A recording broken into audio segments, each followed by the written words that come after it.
Привет, меня зовут Драгон, и сегодня мы с вами посмотрим на обнову 1.8.1 в Ханте, которая, собственно, вышла сегодня, 16 мая.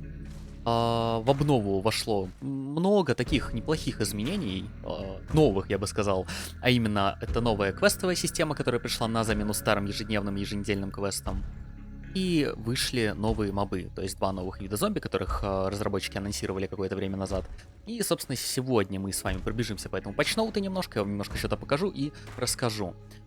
Перед тем, как мы это сделаем, хочу поблагодарить всех, кто ставит лайки, подписывается на канал, комментирует. Это все очень круто, большое вам спасибо. Если вы еще не подписаны, подписывайтесь. И поехали смотреть патчноуты.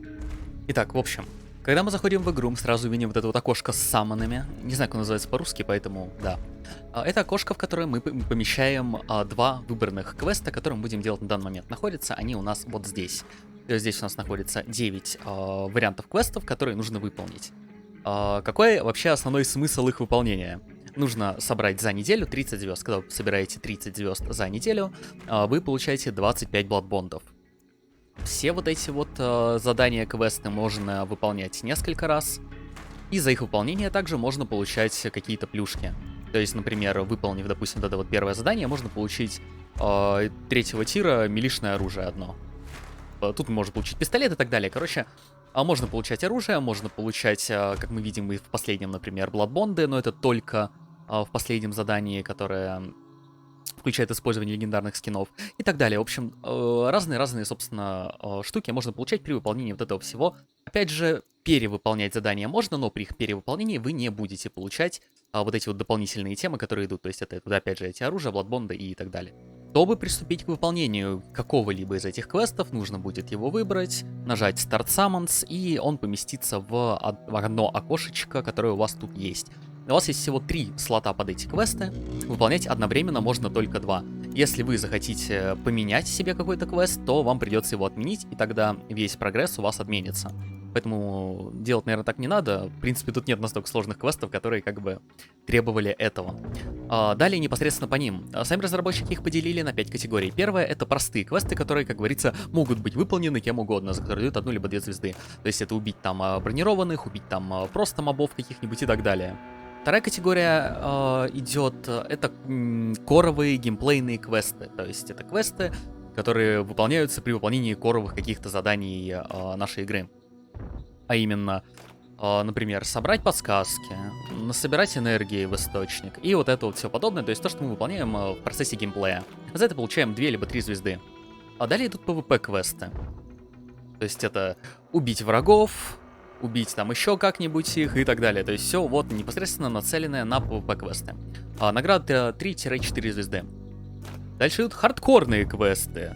Разработчики никак не написали вообще, что это значит, но, наверное, это что-то очень жесткое. За это награда идет 5 звезд. Кстати, это вот про убийство охотников в одной миссии. Это как раз таки к этому и относится, потому что у него 5 звезд. Вот. И последний, да, легендарные квесты, 5-я категория. Это, опять же, квесты, которые нужно выполнять с легендарным оружием. И за это вы будете еще получать бладбонды при их выполнении. Я уже зашел в группу ВК и увидел горение людей на этот счет. Ну, как бы, смотрите, никто не заставляет вас выполнять все вот эти вот 9 квестов. Никто не заставляет вас выполнять вот этот квест в том числе. Так как их можно все, ну, делать заново, проходить заново, нет нужды делать абсолютно их все. И этот квест, он не обязательный, об этом они также написали, и это, ну, в принципе, логично. То есть это скорее как просто дополнительное поощрение людей, которые покупали DLS-ки, покупали вот это все дерьмо, чтобы получить бладбонды. Вот, таким образом, в общем, да. Дополнительный способ получить 25 бладбондов намного, как по мне, интереснее, чем прошлые ежедневные, еженедельные задания, и это, по-моему, очень круто. Далее перейдем к двум этим новым мобам, которые добавили разравы, про которые они опять же говорили. Это непосредственно зомби с пистолетом, это зомби с фонарем. Я поиграл в игру часа 2 либо 3. За все это время я встретил одного зомби с пистолетом и одного зомби с фонарем. Это, короче, вообще не круто, но ладно. Это первый день все-таки патча, поэтому простительно. Хотя они сказали, что они как бы прям, ну, нормально их заспавнили, то есть, ну, нормальные им точки спавна дали, как и везде на всех картах. В общем, коротко про пистолетного зомби. Пистолетный зомби носит с собой сломанный пистолет. Когда он вас бьет, он стреляет в землю. Дамаг с пистолетом вам не наносит, стреляет он с него один раз, и призван он, чтобы просто спалить вашу позицию. Все. Поднять пистолет его нельзя, потому что он сломан. В принципе, в этой игре ничего нельзя поднимать. Падает с мобов, поэтому да. Зомби с фонарем чуть-чуть более интересный. Он ходит с фонарем, который может быть либо зажжен, либо не зажжен. Если он зажжен, когда он вас бьет, он, соответственно, взрывается. Ну, то есть, при ударе вас фонарь взрывается, вы горите, и все как бы, да. То есть, как обычно, как когда вы кидаете фонарь, примерно такая же зона АОЕ дамага будет там проходить. Если фонарь не зажжен, тогда, когда он вас ударит, он просто насыт на землю этим маслом, которое у него в этом фонаре, которое можно будет потом поджечь. Если вы убьете этого зомби до того, как он вас ударит, то он просто выронит этот фонарь, и его можно будет уже, собственно, ходить и юзать как обычный фонарь. То есть он просто его дропает, и вы его просто юзаете. Далее, что также крайне важно, что они добавили, я так понимаю, они решили добавить эту механику вместе с этим зомби с фонарем. Когда зомби идет и несет что-то в руке, там нож, там пилу, факел и вот это все говно, когда вы стреляете им в руки, наносите любой дамаг в руки, с ножа тоже работает, они роняют это на землю. То есть не роняют оружие на землю, не роняют факелы на землю. Факелы поднять также нельзя, но оружие поднять тоже нельзя. Однако факелы, они взаимодействуют с окружающим миром. То есть если зомби пройдет мимо этой лужи с маслом, и вы в него выстрелите ему в руку или там еще куда-то, естественно, факел упадет, он подожжет это все. С красными бочками то же самое. Если он стоит в упоре от красной бочки, вы стреляете в него, он роняет этот факел, соответственно, бочка взрывается. Это прям очень-очень тоже сильно, прикольно и интересно. Позволяет таким образом, в принципе, поджигать всякое дерьмо, не производя никаких звуков. То есть, например, вы сидите в локации, вы хотите там, условно говоря, зажечь вот эту вот линию масла, там идет зомби с факелом, вы просто убиваете его. Когда вы убиваете зомби, он тоже роняет все на себя, то есть не обязательно именно в руку его убить. Его можно и убить просто. Он роняет факел, а оно поджигается. Я не думаю, что это было раньше в игре, я, по крайней мере, этого не замечал. Но в любом случае, оно теперь есть, и оно теперь так работает. Также разработчики сделали небольшие изменения звука в игре. Первое, они добавили звук падающих гильз на землю с оружия. И также они еще добавили звуки висящих цепей, когда вы проходите мимо них на картах, чтобы они хоть какой-то звук издавали, потому что раньше они не издавали, по-моему, вообще никаких звуков, сейчас они вроде что-то издают. Хотя, опять же, я не скажу, что я очень сильно прислушивался, но, по крайней мере, тут так сказано. Так, также с этой обновой были добавлены новые штуки, которые покупаются с донат-валюту. Именно это 2 новых охотника и 2 новых скина. По охотникам это вот Дайрвулф. Какой-то чувак из какого-то культа оборотней, судя по всему. И ему тян сделали. Такого вот формата. Луна Вулф, как бы да. Вот, и 2 оружия они добавили. Это был у нас... Да, вот он. Лебель линза. Выглядит он вот таким. Ну, кстати, он неплохо выглядит. Еще бы он не стоил 10 тысяч миллионов бладбондов, было бы прям вообще хорошо. А так, в общем, да. Такой вот лебель. Такой вот лебель. И они добавили Springfield's Deadeye короткий. Который выглядит вот таким вот образом. Ну, как бы, да, тоже ничего особенного, хотя... Ну, прикольно, ну, блядь, 800 бладбондов, серьезно, это что за цены? Кстати, возвращаясь к ценам, разрабы пофиксили спавн золотых касс, чтобы, ну, многим известно, а те, кто не знает, сейчас расскажу. Спавн золотых кассовых аппаратов был поломан, и их спавнилось очень много, и это было очень жестко, потому что люди очень круто фармили бладбонды, кровавые облигации с игр. Потому что эти кэши спавнились просто повсюду, и... Да. Они это пофиксили, и они, кроме того, что они это пофиксили, они еще снизили их спавн, чтобы восстановить экономику бладбондов в игре. Как говорится, спасибо. Далее разработчики пофиксили дамаг с хэви ударов на всех оружиях ударник. То есть это офицер-ударник, этот Скотфилд-ударник. Теперь он бьет столько же, сколько бьет и кастет. Где он кастет? Собственно, 72 дамага там и 72 дамага здесь. Вот.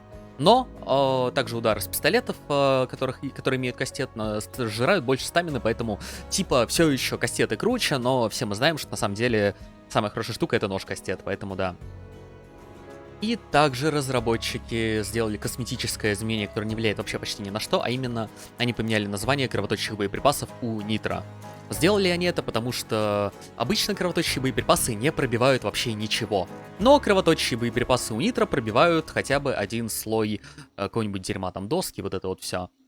И так как людям непонятно, а почему же так, они решили поменять название. Был Doom, стал Shredder. Как на русский, не знаю, но можете посмотреть сами, соответственно. Опять же, сделано это просто как бы из косметических целей. Они по факту ничего не поменяли, кроме названия, чтобы опять же не возникало путаницы и непоняток на этот счет. И теперь самое важное для тех людей, кто стал жертвами бага и прочего говна на последнем ивенте, а именно кто потерял Cold War New Army и Winfield Slate. Они разблокируются теперь. Теперь, раньше не разблокировались, теперь они добавили их в вот эту вот прокачку. Cold War New Army разблокируется на 12 уровне, и его цену снизили с со $103 до 90. Winfield Slate разблокируется на 48 уровне, то есть он у нас... Вот он у нас. И цену ему также снизили с 300 до 250. По бесполезному мачете теперь открывается на первом ранге, а открывался на 24-м, охренеть. И Спектр открывается теперь на 24-м, раньше он открывался на 36-м. Нагант Офицер открывается теперь на 36-м, хотя открывался на 12-м. Вот, это по изменениям вот именно вот этой вот прокачки вашего уровня, вашего аккаунта. Это все по изменениям. Далее багфиксы идут. Я быстро по ним пробегусь, потому что их, как всегда, очень много, но полезных не очень много. Важное, они починили эксплойт десинка лестницы. То есть там была какая-то очень жесткая проблема, то ли можно было целиться, когда ты был на лестнице, то ли что-то типа того. Я с этим не сталкивался, это видел на паре видосов, но даже как-то не отложилось это в памяти, но они это починили. По боссам. Боссы теперь не выкидывают свою награду куда-то, куда ее нельзя достать, потому что раньше это было, я тоже с этим как бы сталкивался, это вообще не круто. Важно, очень важно, они пофиксили прицел на Ромеро, то есть теперь он не будет там загораживать полэкрана, как это было раньше. И также они сделали какую-то хрень с дедаем на Абертире, то есть там была какая-то проблема, я так вижу, с полем зрения. А теперь к самому-самому важному, то, о чем все думали, наверное, далее и просили. Наконец пофиксили проблему, когда ты сидишь с Бертиром или другими логам и винтовками, сидишь на картах, но по факту твой персонаж, он полустоит, то есть он находится выше, чем он должен быть в приседе. То есть это наконец пофиксили, я вас с этим поздравляю, и поздравляю вас я с этим опять. Вот, далее тут куча всякого вообще непонятного, такого прям микрофиксов, которые, да, я оставлю ссылку, можете почитать сами, но опять же, да, самое важное я вроде бы как отметил и указал. Ну, туда реально прям дофига всяких микробагов и прочего, о чем они в курсе и над чем они будут работать. Но там, на самом деле, нет ничего того, над чем бы это действительно мы могли бы хорошо задуматься. В общем, да, как-то так. Такой патч, такое видео, такой патчноут. Все на этом. Увидимся с вами, я не знаю, через неделю или типа того. Надо будет сделать видео про снайперки, наверное, потому что я наделал кучу клипов с ними, ну, типа кучу. Поэтому что-то будет, так что, как говорится, подписывайтесь на канал, ставьте лайки. Можете еще подписаться на ВК и на Твиттер или еще куда-нибудь. Это кто-то сабнулся мне на YouTube. Вот, короче, да. Спасибо всем за просмотр. Всем удачи и всем пока.